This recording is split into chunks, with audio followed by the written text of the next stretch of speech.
Okay, John, it's all yours. Okay. Greetings, all.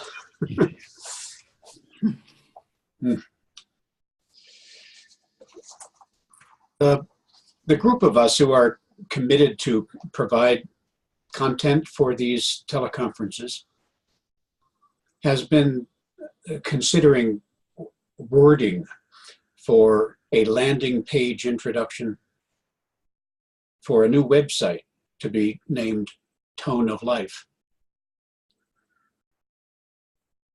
We've been refining our statement, and though not the last word, this is what has evolved so far. Welcome. Tone of Life describes the spirit behind the finest, most noble qualities of character in every one of us. This site is a meeting place for people who are discovering the truth of eternal being and a deeper purpose in life.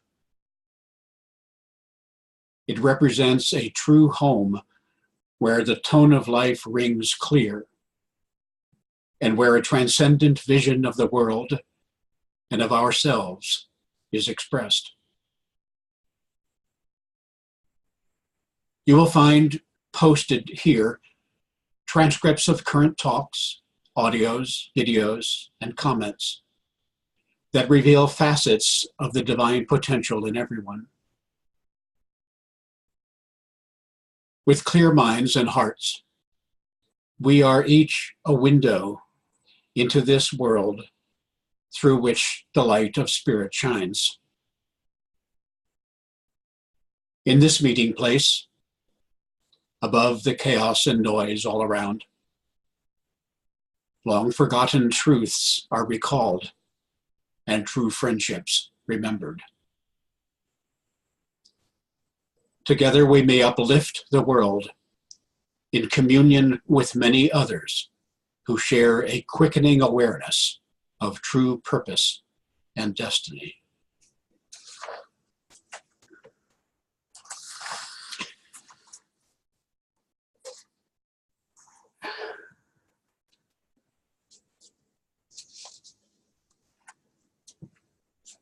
For centuries, the traditions and teachings of diverse cultures around the world, all in one way or another, point to an original state of perfection, a heaven on earth that was lost to human experience.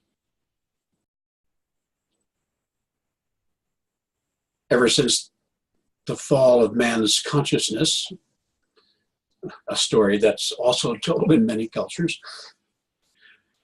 the divine mission and challenge has been to reunify what continues to be unnaturally separated, to heal and restore the living experience of divine oneness in human consciousness. The phrase tone of life is one metaphoric way to refer to the nature of this lost state.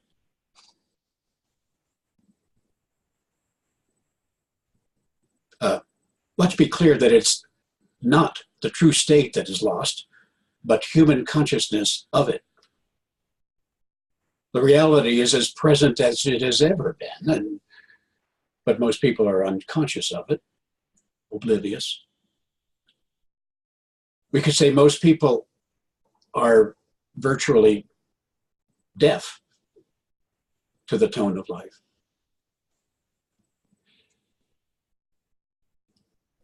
This deafness is not due so much to faulty hearing, but because the conductive medium which carries the tone is inadequately present.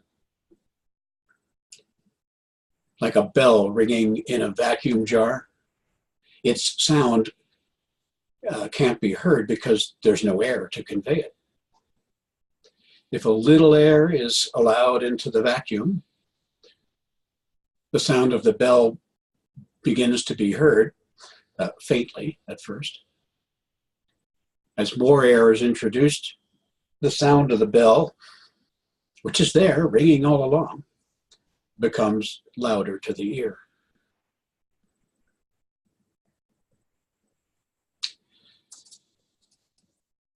You may understand that the parallel to the air in this analogy is spiritual substance. Something I think most human beings sense to some extent, but maybe without knowing what they're sensing. Spiritual substance is the essential medium for the tone of life to be audible in consciousness.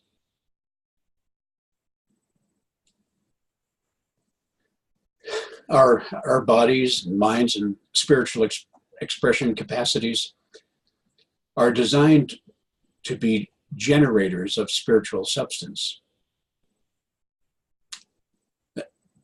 This substance is spiritualized physical substance, actually a large range of ascending substance, all the way from the coarser, just beyond the physical, to the subtlest, most elevated vibratory rates for this world.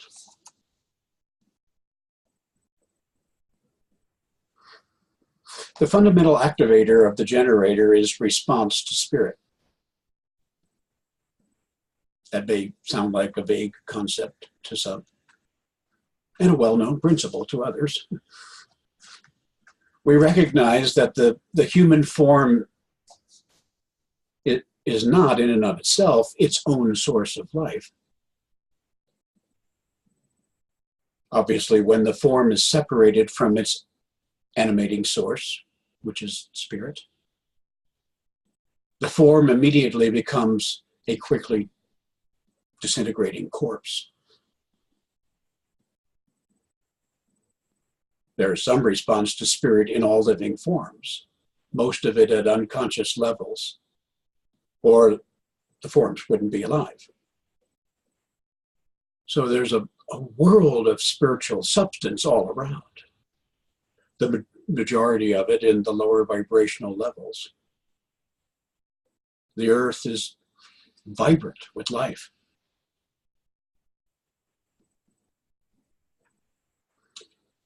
If just the physical level of things is considered, this is all a mystery.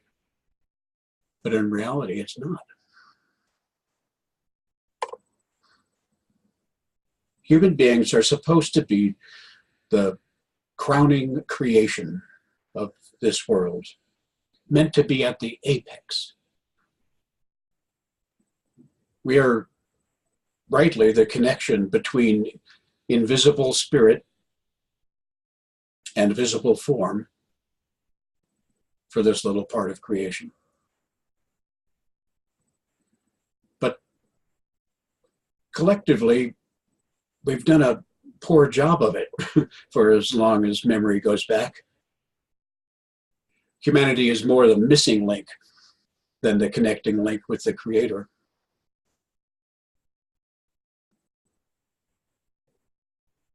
As abundant and beautiful as the life forms in this world indeed are,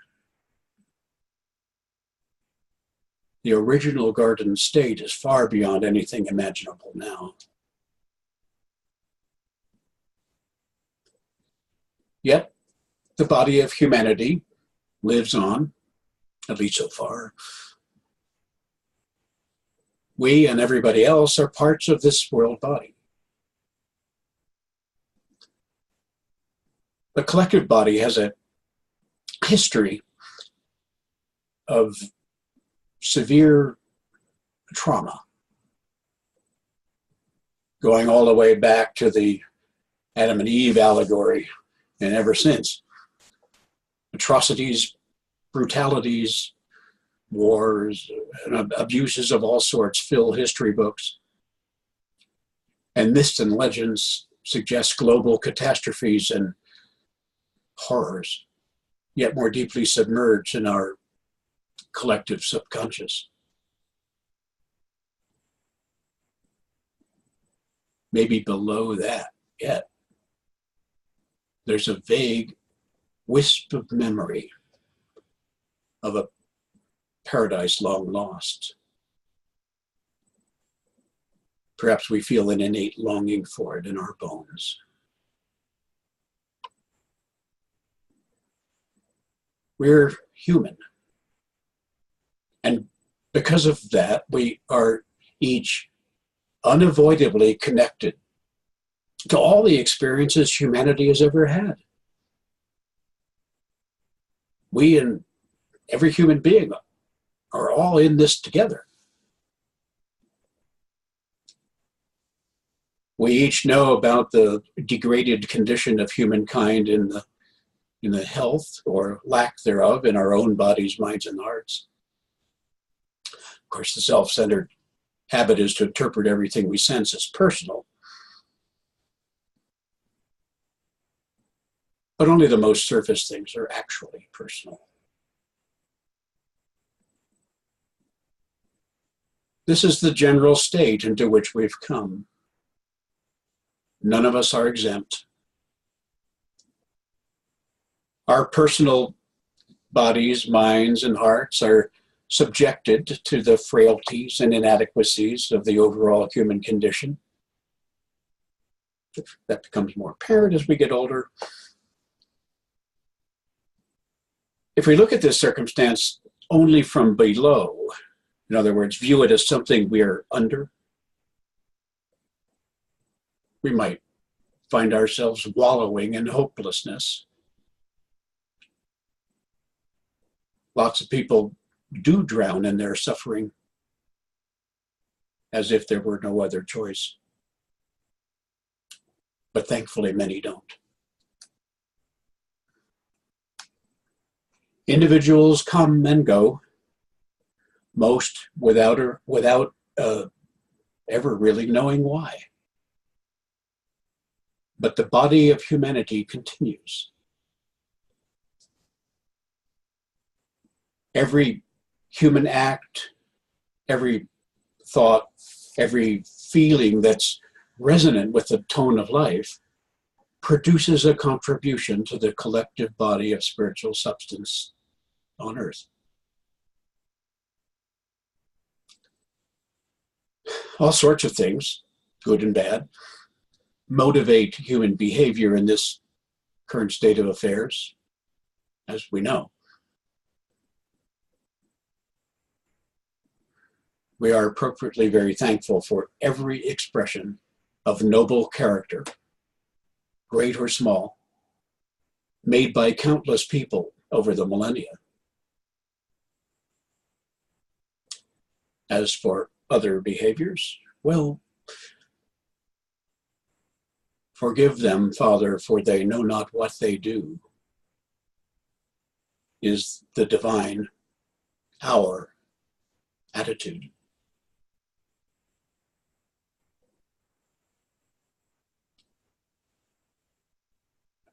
Trauma, the word in English comes from a Greek root meaning wound, is defined as a severely disturbing experience that leads to lasting physical, psychological, and emotional impairment. In recent decades, the phenomenon of post-traumatic stress disorder has been recognized as widespread, and not limited just to people who know armed combat. As defined by the Mayo Clinic, post-traumatic stress disorder, PTSD, is a mental health condition that's triggered by a terrifying event, either experiencing it or witnessing it.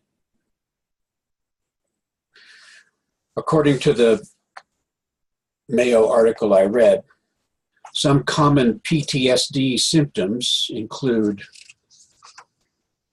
negative thoughts about oneself, other people, or the world, hopelessness about the future, memory problems, difficulty maintaining close relationships, feeling detached or emotionally numb, being easily startled or frightened, self-destructive behavior, irritability, angry outbursts or aggressive behavior, overwhelming guilt or shame.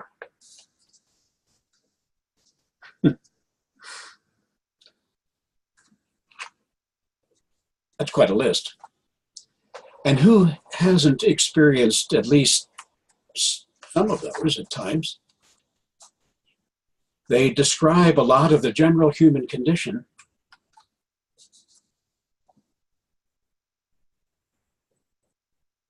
There's a great deal of sadness, despair, fear, and anger in the world, just to name a few. Is it any surprise if we sometimes feel those things too?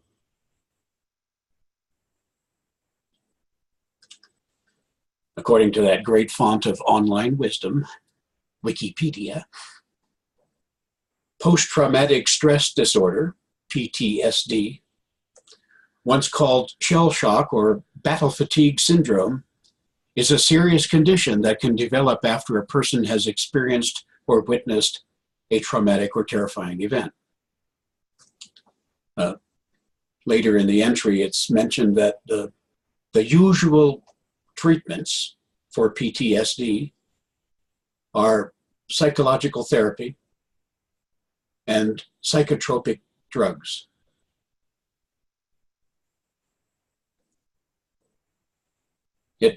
It doesn't take an Einstein to recognize that, as Albert himself said, no problem can be solved from the same level of consciousness that created it.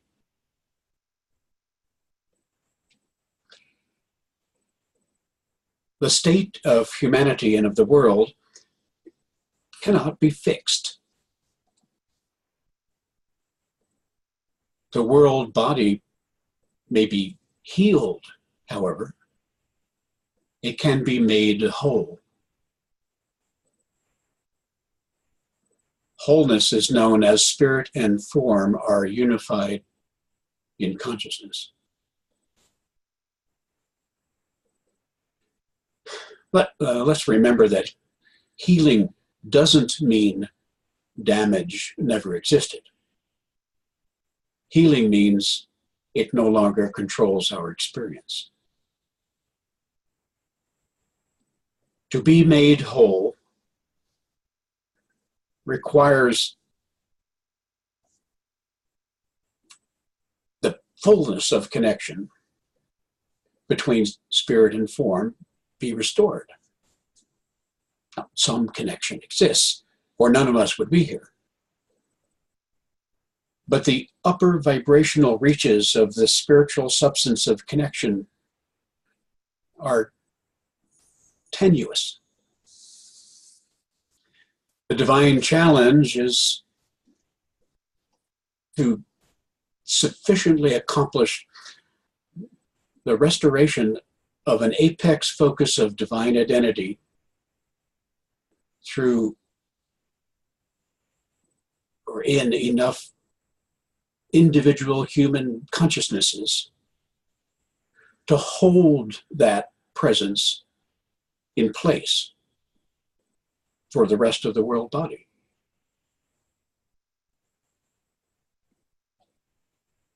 This work was initiated long ago, and all the essential precedents for its broader accomplishment are already established. For this, we are profoundly thankful. Great ones, and many more, have played vital parts along the way. If we see and understand these things now, then we are counted among those whose responsibility it is to further the divine mission toward its completion.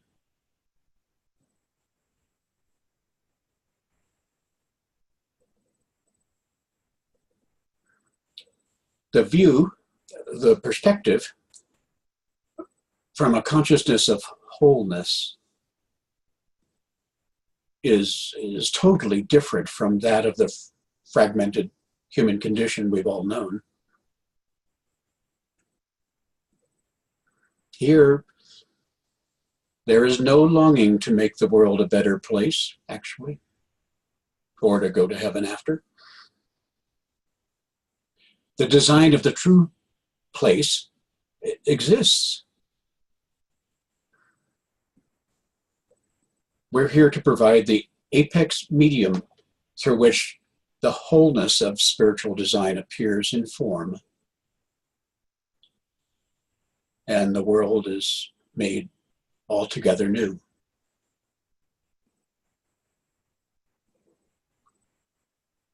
We find out what that means as we do it.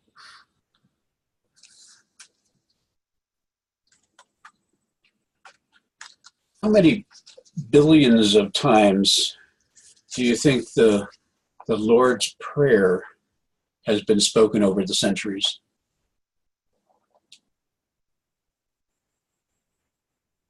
Our Father, which art in heaven, hallowed be thy name.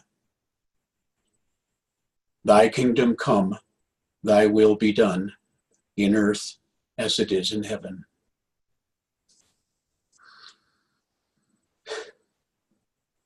The coming of the kingdom is the reappearance of spiritual design in form, in earth. We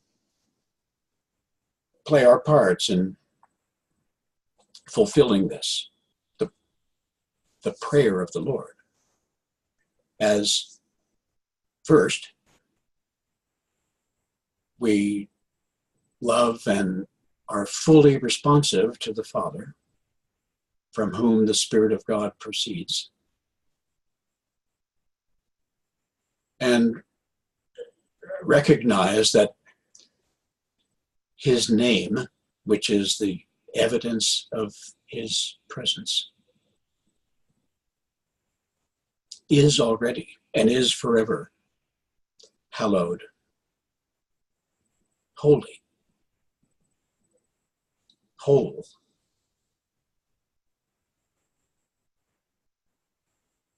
Much of what's referred to as heaven here is already in earth. A world body of many gradations and qualities of spiritual substance exists. I think of it as all just waiting for the very finest vibrational levels to be sufficiently filled in. Then, all at once, and I suspect when nobody's looking, it becomes undeniably evident to all that thine is the kingdom and the power and the glory forever. Amen.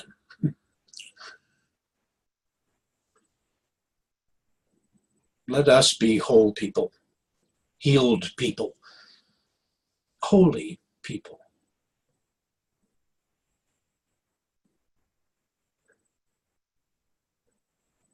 We are divine beings with human forms, not earth creatures aspiring to a divine identity.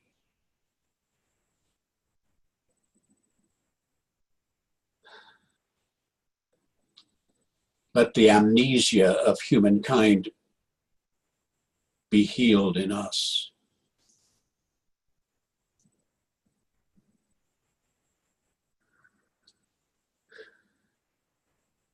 Through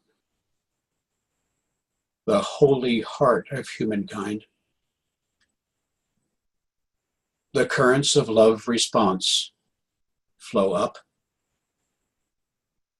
The floods of radiance flow out.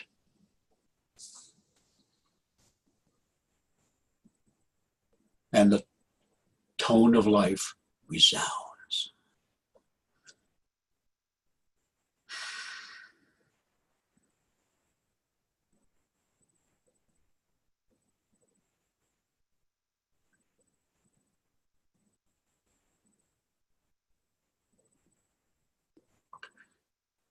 That's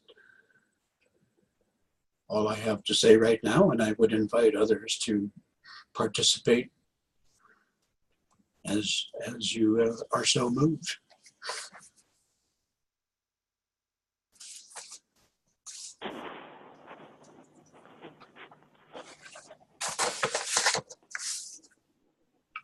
John, this is Joy.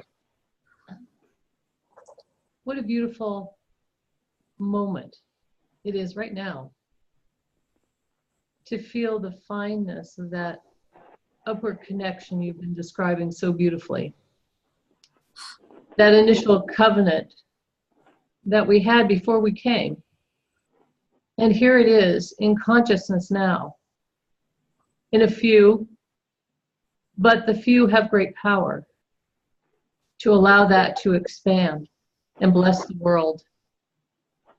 I think as our hearts continue to deepen this connection of love for the reality of I am, the one who came, the one whose name we come in. All things come to one. It's a blessing. Life moves in beautiful synchronicity.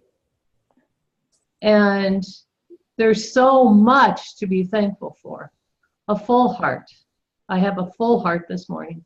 Thank you so much for the work we are doing together collectively, for I feel that embodiment in this moment. Thank you. John, this is Tessa. I absolutely salute Joyce for her words. Really a marvelous hour that made me speechless nearly. I think the thing that triggered it for me was your description of the website. It was the simplest, clearest statement of what we're on about. And that, having taken that in and expressed that, everything else flowed. But I reiterate Joyce's love and my love for this experience today. Thank you.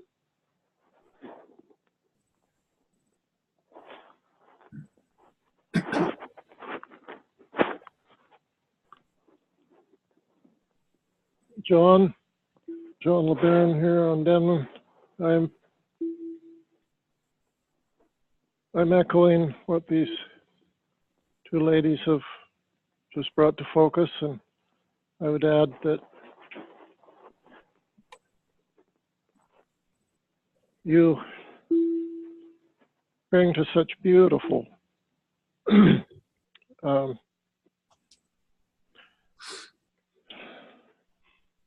open-hearted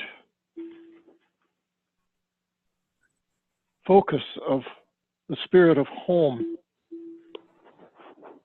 amongst other beautiful spirits, but particularly the spirit of home, true home, that is not common in the earth, in human consciousness, even though it is present, as you pointed out, that so much substance, so much spiritual expression, the bell ringing, is present here on on earth. But when we don't have the substance in our own experience, no air in the bell jar, we don't hear the bell ringing. that doesn't mean it's not here. So that spirit of home that I mentioned is one of those things that is totally present here on earth so beautifully that you brought to focus. And because of your expression, we hear it loud and clear now. Thank you and for that, and thank you for everything else you brought to focus this morning so beautifully, John. Thanks, John. John, this is Carol Amy. Tone of life reverberates through each one of us who have heard in our consciousness and in our hearts. And I don't have words because there is stillness in heaven, in my heaven, our heaven, collective heaven, that God's will may be done in and through each one of us. And our mission here, find favor in our Lord and King's eyes. Let it be so. I pass. John and everyone, this is Barbara Delano. It's been quite a long time since I've participated in a call like this, and my heart is beating out of my chest in joy. There is something about being connected, no matter how long or how much time has passed, or how often we speak, or how often we see each other, etc. From around the world, we are together in this moment. And what a gift to consciously be together in agreement as to why we are here. I just had this overwhelming voice in my head this morning as I was cleaning the house. You need to do the call today. You need to do the call today. And what a blessing that I did. It was a very welcomed reminder to wake up, that the humanness of post-traumatic stress syndrome is not my reality. It is the evil one's reality. But that's not where I choose to reside. And the thought of a website being created, the tone of life, just rung true. So I applaud and give deep blessings to all who are providing and continuing to provide in whatever way, and especially in something like this. So for me, I am deeply moved and deeply grateful for the agreement, the consistency, and the determination that thy will shall be done. Thank you.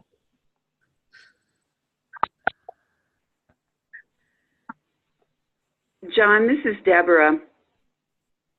Yesterday, Tom and I attended an all-day seminar with Byron Katie, who has come up with a bit of what I would perceive as divine technology of inquiry. And she's entitled her work, The Work. We had an opportunity to observe her do the work, guide people through the work who had experienced PTSD. Another had experienced rape, and another had experienced abuse as a child and carried that with her all her life to 60 years old before the burden was so great that she sought the work.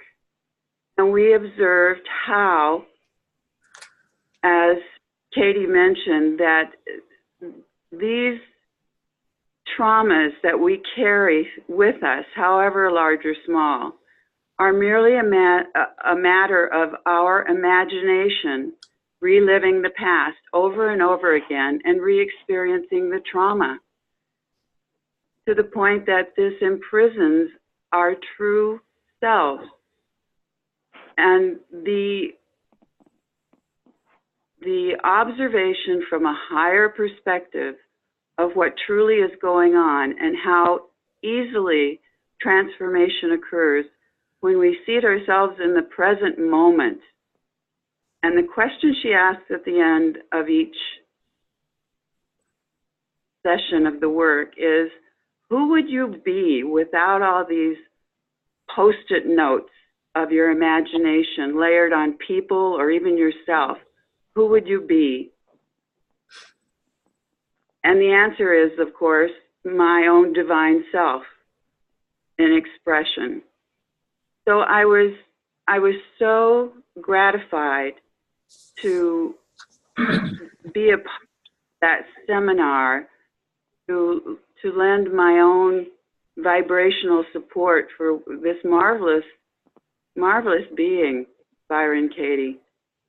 There were some 350 people there, and it was cohesive, and it was of the divine nature.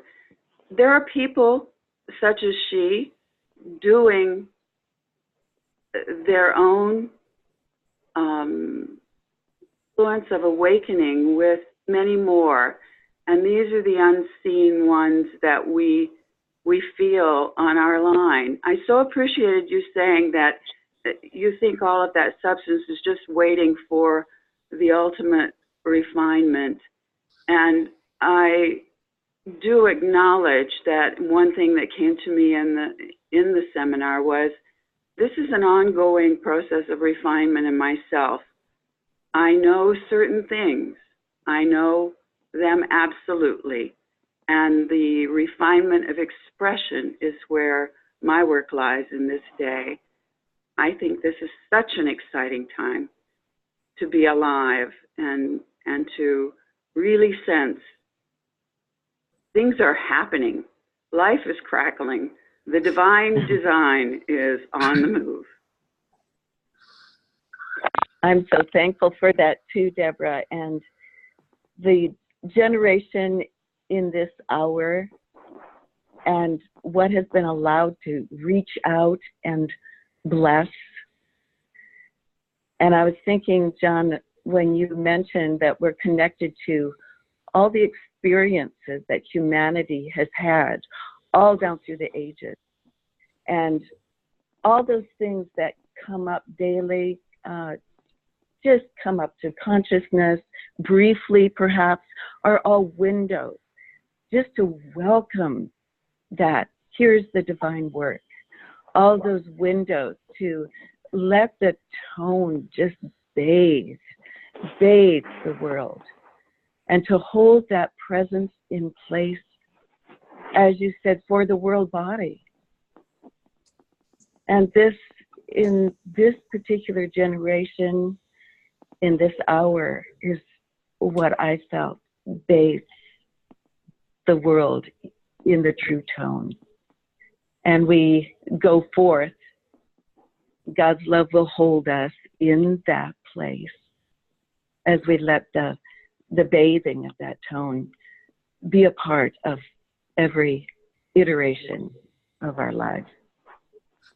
Thank you.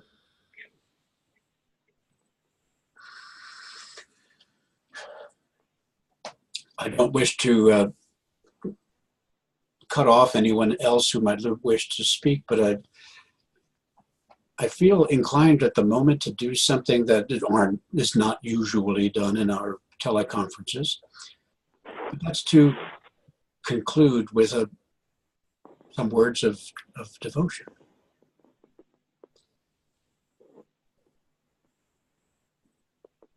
I feel we have worshiped together during this time we have shared, and to lift it up in this moment seems just right.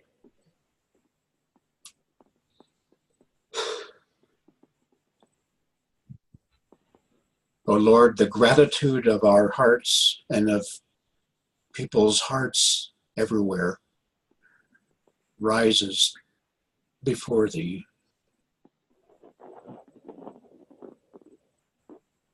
How blessed we are to share the awareness we do of our place and purpose and mission in thy spirit. That the burden of centuries might be lifted and thy world restored to glory.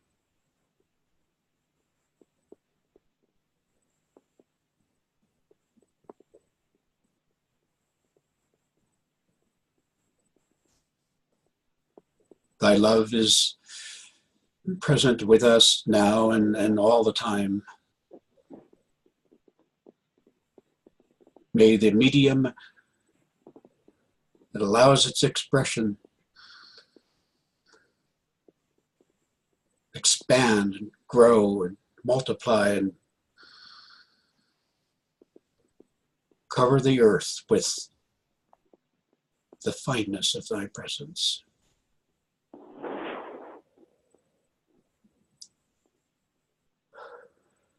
In thy holy name. Amen.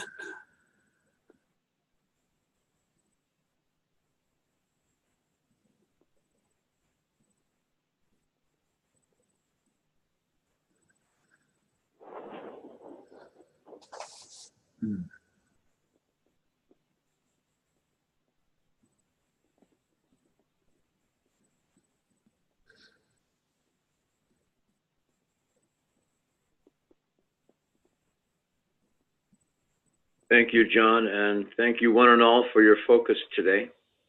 We'll gather again in 2 weeks, Monday, February 17th, with Ann Blaney and Sanford Barron.